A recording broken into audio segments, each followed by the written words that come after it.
Yun na nga, hey you boy, what is up mga kadale? At good morning, good afternoon, good evening, magandang tanghali sa inyong lahat mga kadale. Sa lahat na nanonood ng video na to kadale. So ayun at medyo kagigising ko lang kadale. Medyo morning ano pa. So asikasuhin natin ngayon yung makina ng ating TMX 155 na si Fafa. So, ayun, titignan natin, i-top overall lang natin kadali. Tignan natin yung condition ng engine, tapos refresh lang natin. After nun, isasalpak na natin sa ating TMX. Ayan, halos na, 60% na build na already. At yun na nga, let's go mga kadali. Samahan nyo ako, i-rebuild natin tong makina niya kadali. So, let's go!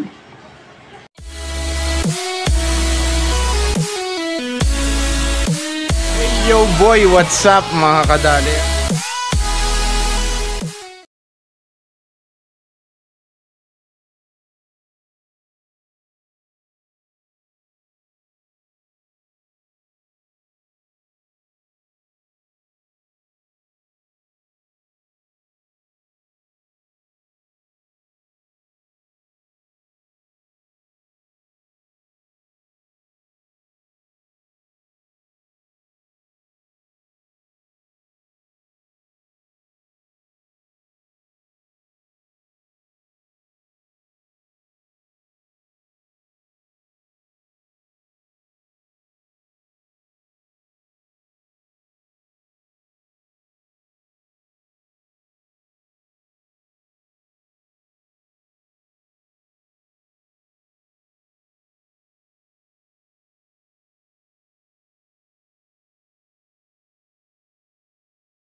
Hey yo boy, what is up mga kadali?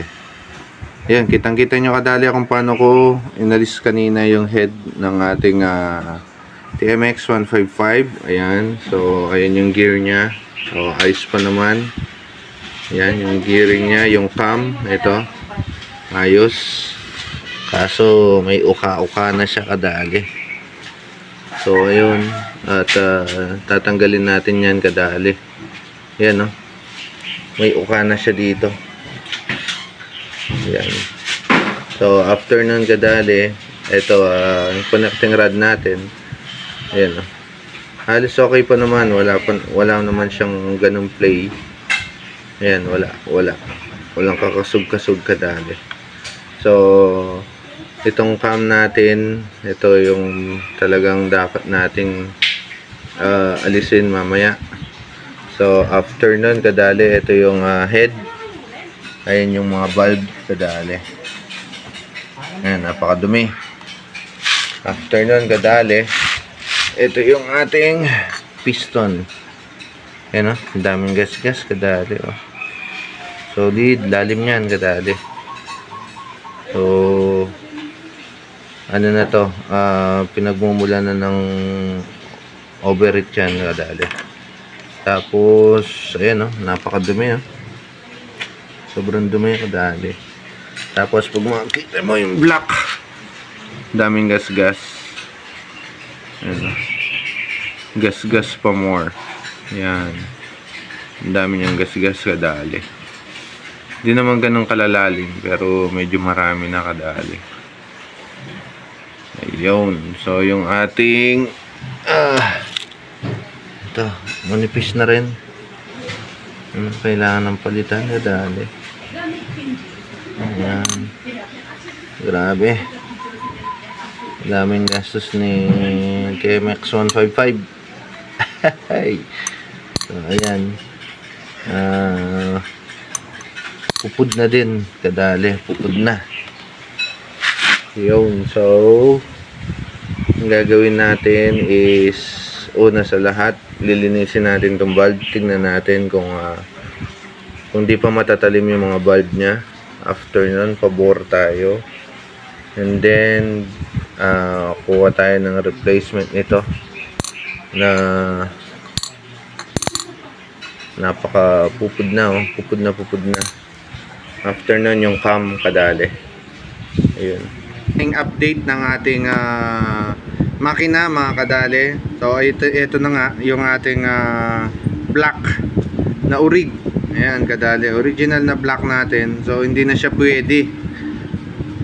So siguro si Papa last reborn na pinagawa niya, tapos food na rin yan kadali. So pag pinapasok ko yung 100 na piston, ayan, yung 1mm, wala, pumapasok pa rin kadali. So kailangan ng mas malaking piston. Ginagawa ko sana yung bore up para makatipid na rin at the same time, kasi matibay itong mga block ng original. So matibay, sobrang tibay ng mga to. So gagamitin natin to pag bore up tayo, yung mga pangmalakasan yan. Yung mga racing talaga, o siguro mga 62 yan, pwede dito. So ayan kadali, at ito gagamitin natin sa mga darating na panahon kadali. Tapos ayun na yung ating head. So bumili tayo ng bagong valve. Actually pwede pa yung mga valve nya, yung intake tsaka exhaust. Kaso alanganin na ako, medyo matalim na yung gilid kadali. Ayan o, medyo matalim na. Ayan o, lubog na. So bumili na rin ako kadali ng bago. Ayan, para hindi na tayo alanganin sa daan. After nun, syempre bumili tayo ng valve seal pang Skygo kadali. Tip ko lang yan, itong mga ganito pang Skygo, matitibay na rin yan kadali. Good yan, good quality din yan. Tapos ito na yung binili nating black kadali. So set ito, yan, shoutout sa Canlas sa branch Mabalacat. Ayan, bumili na tayo ng set, isang set kadali. So kasama na yung piston ring, buo na yan kadali. Piston ring, ayan, bago na yan. Tapos mga gasket sa mga spring, ayan. So may sticker pa. So ayan kadali, para salpakan na lang din. At sintayin ko na lang yung mga barbula. So kinuha ko na to. So pag paparebor ako, bibili ako ng piston. Ganun din, ang mas mahal pa yung gagastos ko dito sa black na luma. So ito, tatabi na muna natin to kadali. So ayun kadali, at gagawin na natin yung makina, ayan, para maging okay na lahat. So let's go kadali, at gagawin ko na muna tong head kadali. Let's go. Ang gagawin natin dito kadali, para may konting tapang yung ating motor, yan, ipo-park natin ng konti lang kadali, para maging medyo may ibubuga namang konti sa daan. Hahay. So ayun, po-park natin siya katulad ng ginawa ko dati dun sa isa nating motor, dun nga sa Rakal 150. Po-park natin siya kadali. So let's go kadali, at tignan natin ano yung magagawa natin dito sa ating TMX na si Fafa 155. Okay, let's go.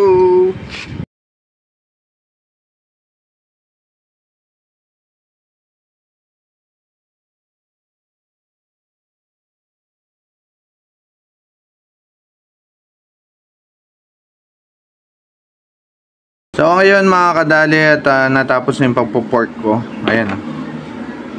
Yan. So intake, gawang Kimpoy dali lang yan. Intake, yan intake. Tapos yung exhaust, yan, intake. So gawang Kimpoy dali lang yan. Hi. So ayan, medyo lininis lang natin ng konti kadali. Yan yung daan. Yan. Pork lang na malinis, hindi tayo nag-over pork. Ayan. Siyempre dapat magaspang yan kadali. Ayan, magaspang. So sintayin ko na yung barbula niyan kadali. Yun. Pag may tanong kayo, comment down below. Ayan. So bumili tayo ng bagong valve. Ayan, tara kadali, at tignan natin. Lalagyan natin ng 20 compound.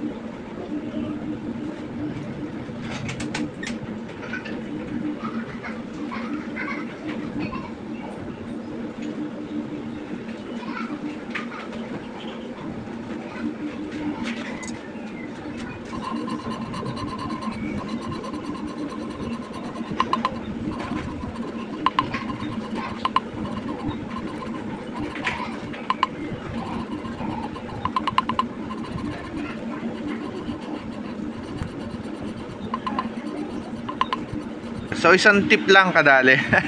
Ito DIY lang oh. Kumuha akong brush, tapos powder. Ayan, kahit anong powder naman, yung matapang Ariel, yan mas maganda. Kala, ayan, no problem. Basta powder na matapang. Tapos isang Clorox na ayan, color safe. Ayan, kadali. Yan ang mag-aalis ng mga parang degreaser na din to kadali. Alisin nyo, oh. Tignan mo. Ayan kadali oh.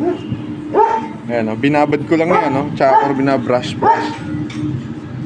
Mamaya kadali makikita nyo gaano kaputi ito kadali. Tapos yung mga gilid-gilid na ganyan, yan, titirahin din natin. Yan, yung mga gilid, titirahin natin. So ang ginagawa ko, lalagyan ko muna ng powder. Ayan, powder kadali. Ayan. Yan, tapos lalagyan ko ng Clorox. Ito, Clorox. Yan, yung color shape. Yan. So parang ano yan, degreaser. So tignan natin mamaya kadali ano yung pinaka final nya, kung malilinis nga. So let's go. Mamaya kadali makikita nyo, papakita ko kadali. Ay, DIY yan kadali. Ganyan po akong maglinis ng mga makina. Yan, hindi na kailangan ng degreaser. Yan, o, DIY lang po to mga kadali. So yun mga kadali, nakita nyo, ayan oh, ang daming grasa na naalis. Ayan. So ito pa. Yun oh. Ayan kadali.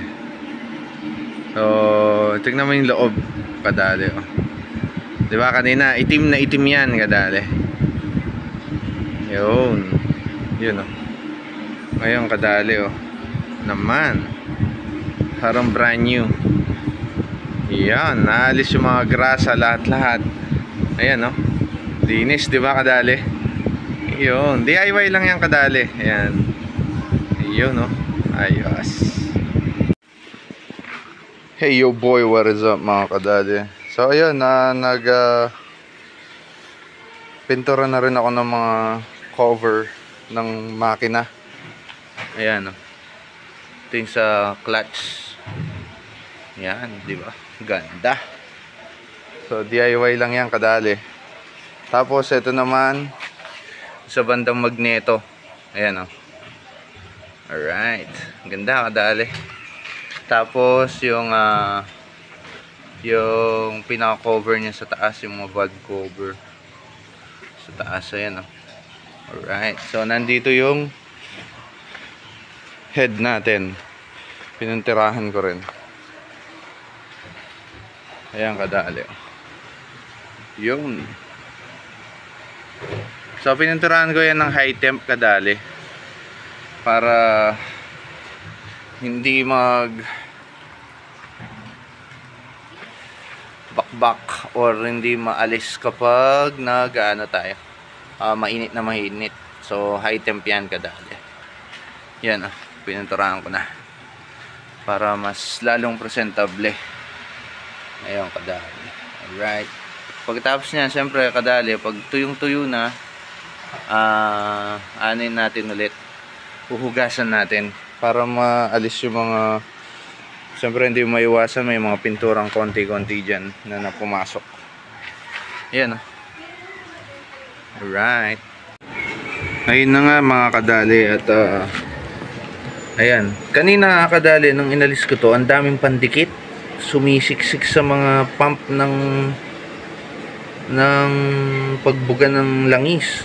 So actually pag may gasket na, okay lang na hindi mo nalagyan ng pandikit. So kung kamukha ko, gusto kong manigurado, konti lang kadali. Ayan, parang ano lang, parang konti-konti lang, hindi mo na yung pupunuin pa ng marami kadali. Ayan o, tingnan mo. Ayan, konti lang kadali. So madikit naman yan at may gasket naman na suporta. So yun, lagay natin yung gasket. Meron naman nakasuporta na gasket, kaya huwag kayong matatakot kadali.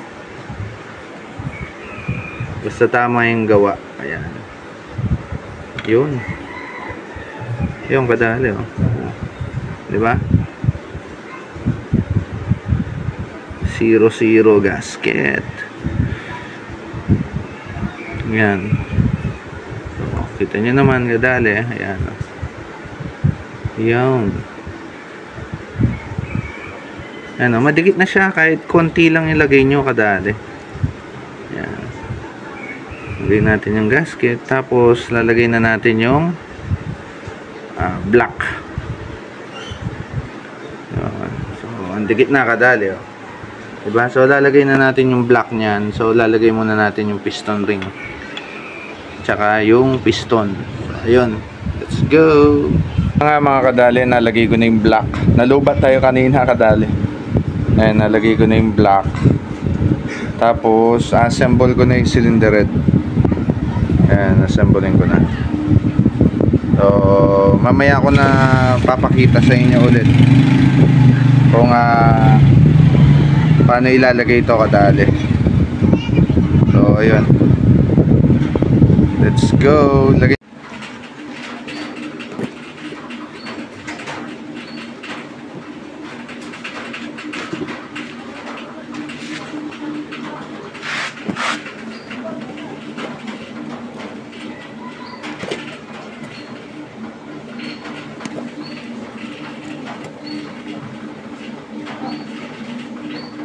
Dito na tayo kay Jeff.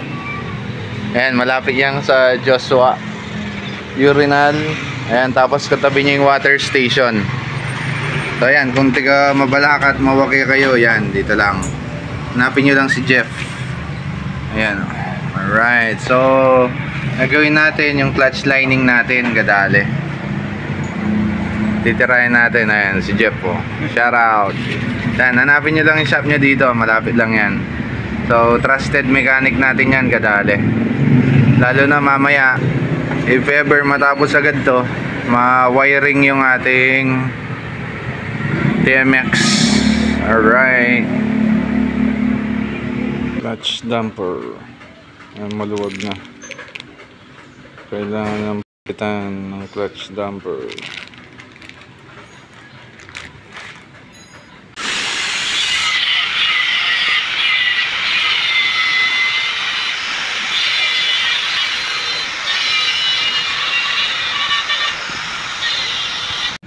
So, ayun kadali, oh. Ayan, oh. Hindi mo na mapipisel. Malutong na. Matigas. Tapos, itong bago, malambot. Ayan, oh. Ayan. So, yan ang diferensya. Ayun nga mga kadali. Ito na yung ating makina. Ayan, oh. Metallic silver lang ang malakas na high temp. Ayan. Ganda, oh. So, sinilver ko na lahat siya. Ayan, para magkakamukha na ng kulay. Ayan, oh. Ganda, oh. Diba kadali? Ganda, oh. Alright. So, ayan na yung kinalabasan ng ating project na engine. Ayan. So, before and after tayo. Ayan. Yung dating engine niya, ayan, papakita natin. Yan, so dati yan ang makina niya, napakadumi. So ngayon mga kadali, ayan na. Grabe, ganda. Napakaganda kadali. Yun, oh. Pulidong pulido kadali. Napakaganda ng finish niya. So masayang masaya tayo sa naging ano niya, resulta. Ayan, no? Magsimula sa valve cover, sa head, ayan, sa block, tsaka yung ating mga side cover. Ayan, kitang kita nyo naman, napakaganda kadali. Lalo na sa personal kadali, nakita nyo, grabe ang ganda. So ang binili ko dyan is yung Bosni na high temp. High temp yun kadali. Tapos nakailang nakailang pahid ako dyan, nakailang spray ako, siguro 3 beses para makapal na makapal. Yun, ayos kadali. Alright. So, ayun kadali, if you want to ask me some questions, ano yung mga ginawa ko dito, so comment down below kadali. Ayan na. Landing on the TMX 155. Ayan. So, mamaya isasalpak na natin, patutuyuin lang natin kadali. Alright. Ride safe sa inyo lahat mga kadali. Mr. Worldwide, dali, God bless. Alright.